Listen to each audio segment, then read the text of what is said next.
Selamat pagi para kekasih Tuhan Yesus Kristus. Kita akan mengadakan persekutuan doa pagi GKI Samanhudi pada hari ini, Jumat 15 Maret 2024. Mari kita awali persekutuan doa pagi kita dengan menyanyikan dari NKB nomor 73. Kasih Tuhanku lembut. Kasih Tuhanku lembut, padanya ku bertelut, dan ku dambakan penuh kasih besar. Yesus datang di dunia, tanggung dosa manusia.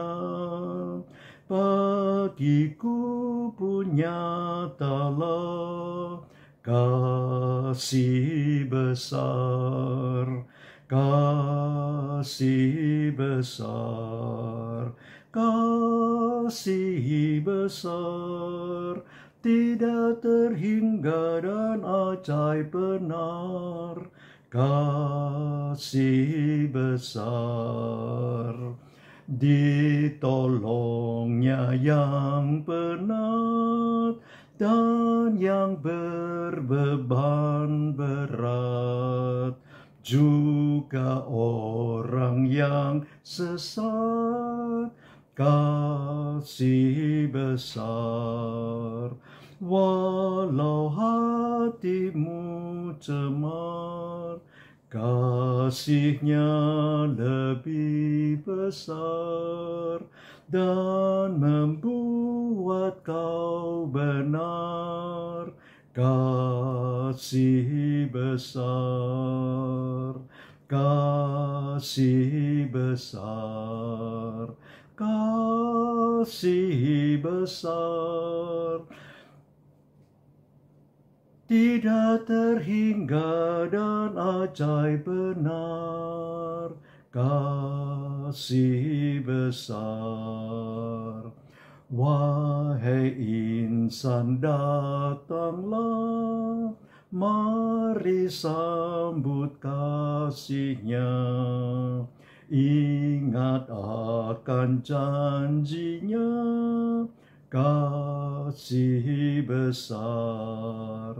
Yesus telah memanggilmu, simak suaranya merdu, dan serahkan hatimu. Kasih besar, kasih besar, kasih besar, tidak terhingga dan ajaib benar.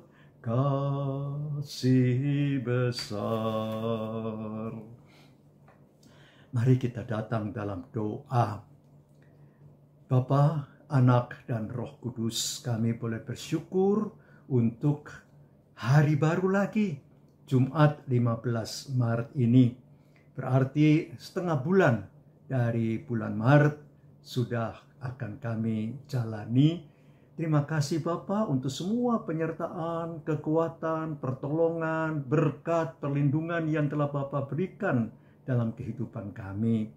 Juga kalau kami pagi ini akan bersama melihat, mendengar, pembacaan Alkitab, juga secara singkat dan sederhana merenungkannya, dan juga sekaligus menaikkan doa-doa syukur dan syafaat kami. Bapa juga yang boleh bersama kami melalui pimpinan Roh Kudus-Mu, boleh mendengar doa-doa kami, boleh membuka hati, pikiran, perasaan kami untuk mendengarkan firman Bapa sendiri. Bekerjalah ya Roh Kudus, karena kami sedia untuk mendengarkan firman dan sekaligus memuliakan Tuhan dengan pujian, dengan hormat, dan penuh sukacita dan syukur. Dalam Yesus Kristus pengantar agung kami berdoa. Amin. Saudara, pembacaan kita pada hari ini terambil dari Ibrani pasal yang keempat, ayatnya yang ke-14 sampai pasal yang kelima, ayat yang keempat. Ibrani pasal 4 ayat 14 sampai pasal 5 ayat yang keempat. Saya bacakan demikian. Jadi karena kita sekarang mempunyai imam besar agung yang telah melintasi semua langit, yaitu Yesus anak Allah, baiklah kita berpegang teguh pada pengakuan iman kita. Sebab imam besar yang kita punya bukanlah imam besar yang tidak dapat turut merasakan kelemahan-kelemahan kita. Sebaliknya, sama seperti kita, ia telah dicobai dalam segala hal, hanya ia tidak berbuat dosa. Sebab itu, marilah kita dengan penuh keberanian menghampiri takhta anugerah, supaya kita menerima rahmat dan menemukan anugerah untuk mendapat pertolongan pada waktunya. Sebab setiap imam besar yang dipilih dari antara manusia ditetapkan bagi manusia dalam hubungan mereka dengan Allah, supaya ia membawa persembahan dan kurban karena dosa. Ia dapat mengerti orang-orang yang tidak tahu apa-apa dan sesat, karena ia sendiri penuh dengan kelemahan, yang mengharuskannya untuk mempersembahkan kurban untuk menebus dosa-dosa, bukan saja bagi umat, tetapi juga bagi dirinya sendiri. Dan tidak seorang pun yang mengambil kehormatan itu bagi dirinya sendiri, melainkan dipanggil oleh Allah untuk itu, seperti yang telah terjadi dengan Harun. Sampai di sini pembacaan Alkitab kita, Ibrani pasal yang keempat, ayat 14 sampai pasal 5 ayat yang keempat ini. Berbahagia kita semua yang bersedia mendengarkan firman Allah dan yang memeliharanya, artinya melakukan firman itu dalam kehidupan setiap hari. Hosiana. Saudara, kita akan merenungkan tema kita pada hari ini, yaitu imam yang berbela rasa. Ada di dalam pembacaan tadi ayat yang ke-15 dari pasal 4, Ibrani pasal 4 ayat 15 mengatakan begini, sebab imam besar yang kita punya bukanlah imam besar yang tidak dapat turut merasakan kelemahan-kelemahan kita. Sebaliknya, sama seperti kita, ia telah dicobai dalam segala hal, hanya saja ia tidak berbuat dosa. Saudara yang dikasihi dalam Tuhan Yesus Kristus, pada masa Tuhan Yesus hadir di tengah kehidupan dunia kita, umat Israel memang memiliki imam besar. Pada waktu itu imam besar yang ada adalah Kayafas dan Hanas. Dan Tuhan Yesus telah diadili juga oleh mereka berdua pagi-pagi hari setelah Yesus ditangkap di Getsemani. Tetapi yang unik, saudara, Kayafas dan Hanas tidak menghukum Yesus secara Yahudi, tetapi Yesus diputuskan untuk dibawa ke Pontius Pilatus. Dan kemudian pagi hari itu Pontius Pilatus memvonis Yesus harus disalibkan, ya, mati secara paling mengerikan dan paling berat pada waktu itu. Apa artinya sebenarnya semua ini? Sehingga dalam pengakuan iman itu disebutkan bahwa telah menderita sengsara, mati di bawah pemerintahan Pontius Pilatus, bukan di bawah Hanas dan Kayafas sebagai imam besar. Ini sungguh mempunyai makna dan arti yang penting, khususnya untuk kita yang non-Yahudi, bahwa Tuhan Yesus itu mati bukan secara Yahudi, sehingga orang yang selamat perlu diyahudikan dulu. Tidak perlu. Yesus mati karena hukum pemerintah pada waktu itu, yaitu hukum Romawi, salib sebagai hukuman yang paling berat. Maknanya adalah supaya dosa manusia yang paling berat apapun, Tuhan Yesus mampu untuk mengampuninya karena sudah menanggung dosa terberat pada waktu itu. Entahkah itu pembunuh, pemerkosa, pemberontak, perampok, dan sebagainya yang berat-berat, kejahatan apapun, Yesus mampu sebagai Tuhan mengampuni karena sudah menanggung hukuman, penderitaan yang paling berat. Nah, saudara, indah bahwa kita mempunyai kemudian imam besar agung dikatakan. Imam besar pada waktu itu memang dari keturunan Harun, kemudian Sadok, dan saat itu saya katakan tadi bahwa Kayafas dan Hanas itu yang menjadi imam besar. Maka Yesus adalah imam besar sesuai dengan tradisi beda, bukan tradisi dari Yahudi itu, ya. Nah, Melkisedek, ya, istilah dalam Alkitab kita. Nah, apa yang terjadi sebenarnya? Imam besar agung ada tugas, saudara, sebagai imam.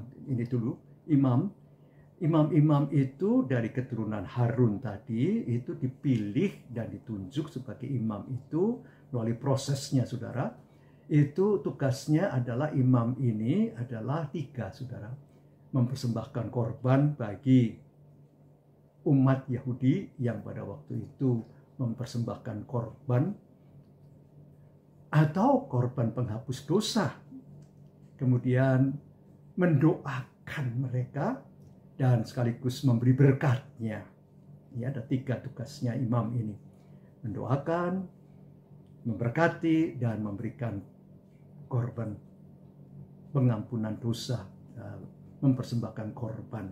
Dan imam besar tugasnya adalah 1 kali dalam 1 tahun itu masuk ke ruang Maha Kudus untuk membawa darah korban penghapus dosa bagi umat Tuhan yang kemudian dipercikan di ruang Maha Kudus itu. 1 tahun 1 kali. Dan Tuhan Yesus adalah imam besar agung yang juga pernah masuk ke ruang Maha Kudus itu, sehingga tirai bait Allah yang ada yang membatasi antara ruang kudus dan ruang Maha Kudus, tarik dari atas sampai bawah terbuka, yang berarti hubungan manusia dan Allah karena kematian Tuhan Yesus kayu salib itu sudah dipulihkan. Nah, indah, saudara, bahwa imam besar agung yang kita punya ternyata bukan imam besar agung biasa, tetapi dikatakan yang juga mengenal kelemahan-kelemahan manusia. Ia telah dicobai, betul, Matius pasal 4 mengungkapkan itu. Di padang gurun itu Tuhan Yesus telah dicobai oleh si iblis itu dengan 3 pencobaan, dan Yesus telah memenangkannya. Dan dikatakan sebagai terakhir bahwa manusia wajib untuk menyembah Tuhan, bukan menyembah yang lain. Nah, saudaraku di dalam Tuhan, kita boleh melihat bahwa imam besar agung yang dalam diri Tuhan Yesus Kristus itu sungguh tahu kelemahan-kelemahan manusia karena ia menjadi manusia seperti kita, tahu persis apa itu kelaparan, apa itu sakit, penyakit, apa itu kesedihan, apa itu derita dan duka karena kematian, dan sebagainya. Sehingga ia boleh memiliki berbela rasa dengan segala penderitaan dan pergumulan manusia.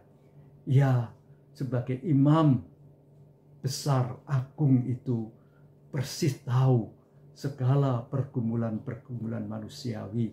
Sehingga kita yang mungkin merasakan berbagai pergumulan hidup, apapun itu, bisa menyampaikannya kepada Tuhan Yesus Kristus yang pernah menjadi manusia yang telah menanggung segala dosa pergumulan ini. Sehingga ia telah menanggung korban bakaran sebagai dirinya sendiri ia korbankan. Dan saudara, kita harus tahu bahwa bagi orang Yahudi, orang yang tergantung pada kayu salib pada waktu itu adalah pada tiang, ya.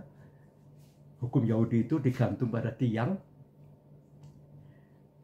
adalah orang yang terkutuk, saudara. Itu sudah bisa lihat di dalam Ulangan pasal 21 ayat 22-23. Saya bacakan Ulangan pasal 31 ya. 21 ayat 22-23. Ulangan 21 ayat 22-23. Saya bacakan supaya jelas. Apabila seseorang berbuat dosa yang sepadan dengan hukuman mati, lalu ia dihukum mati dan kau gantung pada sebuah tiang, maka janganlah kau biarkan mayatnya sepanjang malam pada tiang itu, tetapi engkau harus menguburkan dia pada hari itu juga, sebab seorang yang digantung terkutuk oleh Allah. Janganlah engkau menajiskan tanah yang diberikan Tuhan Allahmu kepadamu sebagai milik pusaka. Jadi saudara, Yesus yang tergantung pada kayu salib itu,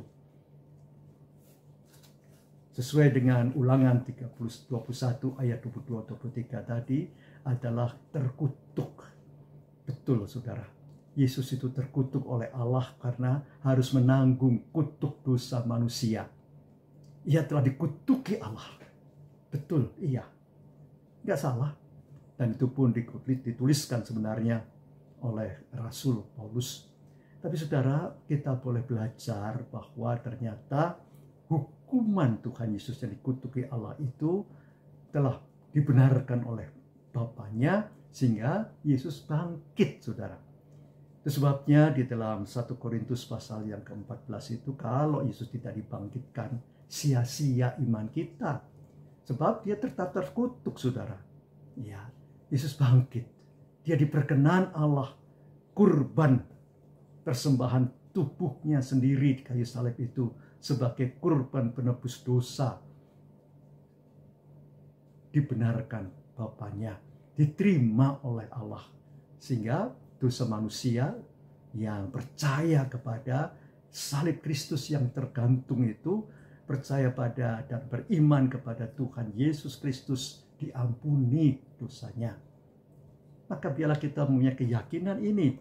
Dan itu pun dikatakan di dalam bacaan kita tadi, Ibrani pasal yang ke-4 tadi, ya. Saya bacakan ulang supaya indah. Sebab itu marilah kita dengan penuh keberanian menghampiri tahta anugerah, supaya kita menerima rahmat dan menemukan anugerah untuk mendapat pertolongan pada waktunya.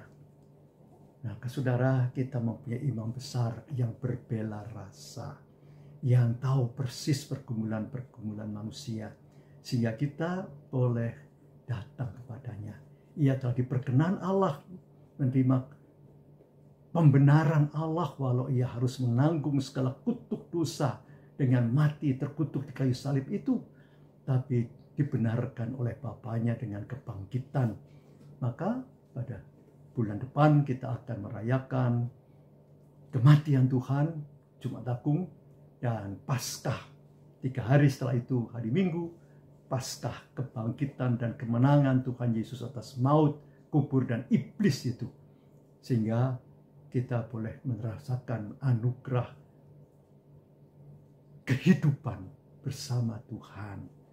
Sehingga kita boleh bersuka cita, kita boleh merasakan ringannya beban hidup ini bersama Tuhan sendiri. Jalani hidup ini walaupun mungkin kita harus menghadapi berbagai pergumulan, bahkan menghadapi kematian sekalipun, kita tetap percaya, beriman bahwa ada keselamatan di dalam imam besar agung yang penuh bela rasa itu, yaitu di dalam Tuhan Yesus Kristus sendiri. Dipermuliakanlah Bapa, Anak, dan Roh Kudus yang sudah berperan serta dalam kehidupan manusia ini, termasuk saudara dan saya, dan memberikan firman-Nya untuk kita boleh pegangi, percayai, dan ikuti. Tuhan memberkati saudara dan saya. Saudara, kita boleh menyambut firman Tuhan ini dengan sebuah nyanyian dari Kidung Jemaat nomor 293. Kidung Jemaat nomor 293. Ya, bait yang ketiganya nanti dikatakan bahwa Yesus Kristus Raja, Nabi, Imam. Puji Yesus, pujilah Juru Selamat, langit bumi maklumkan kasih-Nya. Haleluya, nyanyilah para malaikat, kuasa hormat berilah kepadanya selamanya.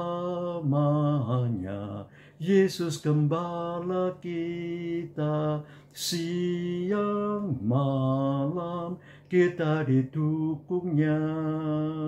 Puji Dia, beritakanlah keagungan-Nya. Puji Dia, mari bernyanyilah.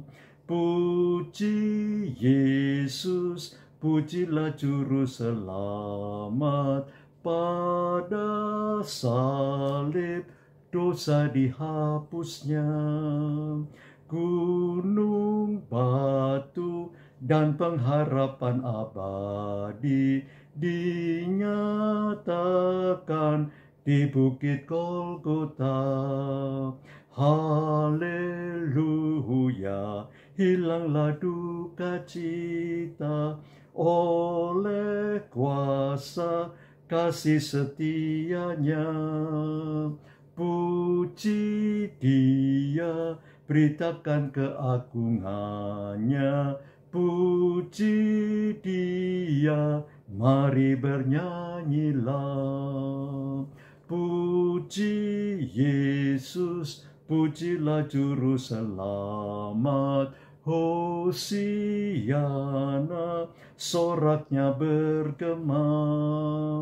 Kerajaannya untuk selama-lamanya. Yesus Kristus, Raja, Nabi, Imam. Ia datang, Raja segala alam. Kuasa hormat hanya kepadanya. Puji Dia, beritakan keagungan-Nya. Puji Dia, mari bernyanyilah. Mari kita datang dalam doa. Bapa Surgawi, segala hormat, syukur, dan puji kami hantar kehadirat Allah yang sudah memberikan firman Tuhan melalui tulisan Ibrani yang boleh kami telah baca dan kami renungkan walaupun singkat. Terima kasih bahwa kami mempunyai imam besar agung yang berbela rasa di dalam diri Tuhan Yesus Kristus.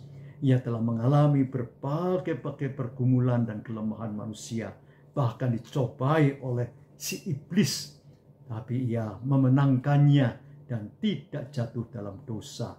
Terima kasih ya Tuhan Yesus Kristus atas karya agung saat Engkau ya Yesus Tuhan kami boleh hadir dalam dunia ini dan kami boleh menerima Yesus Tuhan sebagai Raja, Nabi, dan Imam, bahkan Imam besar agung sesuai dengan tradisi Melkisedek itu, bukan tradisi Harun. Terima kasih ya Bapa bahwa kami sudah boleh memiliki imam besar agung yang memasuki ruang Maha Kudus dan boleh membuka tirai bait Allah yang tarik dari atas sampai bawah, sehingga hubungan kami dengan Bapa, Anak, dan Roh Kudus boleh dibebaskan, dan kami boleh memuliakan Allah dan meminta melalui perantaraan Tuhan Yesus sendiri sebagai Imam Besar Agung kami. Bapa, kami juga boleh membawa dalam doa kami untuk berbagai pergumulan berbangsa, bernegara, bermasyarakat saat ini. Berkati ya Bapa, dan tolonglah kalau tanggal 20 Maret mendatang pengumuman dari KPU untuk siapa yang menjadi pemenang bagi pemilihan umum atau apapun yang terjadi, apakah harus ada pemilihan umum ulangan atau apapun ya Bapak, karena masih dalam berbagai proses-proses yang terjadi, Bapak akan menolong bangsa dan negara kami. Bapak, tolong kami, karena tanpa pertolongan Bapak, bangsa kami juga akan terpuruk. Bapak, kami juga membawa dalam doa kami untuk semua proses-proses yang terjadi dalam kehidupan program-program kerja pemerintah kami, juga yang kita bersama-sama, juga program-program kerja bagi jemaat dan gereja-gereja Tuhan, khususnya dalam minggu-minggu Prapaskah sampai pada Jumat Agung, Kamis Putih, dan juga Paskah bulan awal April mendatang. Bapak, kami hanya dapat pasrah diri, dan Kaulah yang jadi kekuatan kami dalam melaksanakan berbagai tugas misioner kami sebagai anak-anak Bapa. Bapak, sukacitakan kami juga untuk melaksanakan program-program kerja kami, khususnya Bapak, kalau kami harus mempunyai andil besar untuk keluarga kami, untuk berbagi rasa dengan berbela rasa dengan mereka juga. Bapa, menolong kami juga untuk segala hal yang dibutuhkan bagi keluarga-keluarga kami, yang tua, yang muda, yang masih baby dan anak-anak, yang harus studi, harus bekerja, harus bergumul dengan segala cita-cita. Bapa, kami hanya dapat pasrah diri untuk memohon, tolonglah ya Bapa, anak-anak Bapa, kekasih-kekasih Allah dalam mencapai cita-cita. Kami hanya dapat pasrah untuk semua doa kami, baik yang kami sudah sebutkan maupun yang kami pendam di dalam hati pikiran kami secara pribadi, yang kami naikkan kepada Bapa, Anak, dan Roh Kudus secara pribadi, baik malam ataupun pagi hari, ataupun pada saat-saat yang harus kami hadapi berbagai pergumulan. Bukakanlah jalan keluar yang terbaik ya Bapa. Kami datang dalam satu nama, Yesus Kristus Tuhan, Juru Selamat, Penebus kami, Imam Besar Agung kami, kepada Bapa. Terima kasih Bapa, dan terima kasih Roh Kudus yang sudah menyertai kami. Amin. Tuhan memberkati saudara kini dan selama-lamanya. Amin. Bagi Bapak Ibu yang memiliki pergumulan khusus dan ingin didoakan, bisa menghubungi rekan-rekan pendeta di nomor berikut.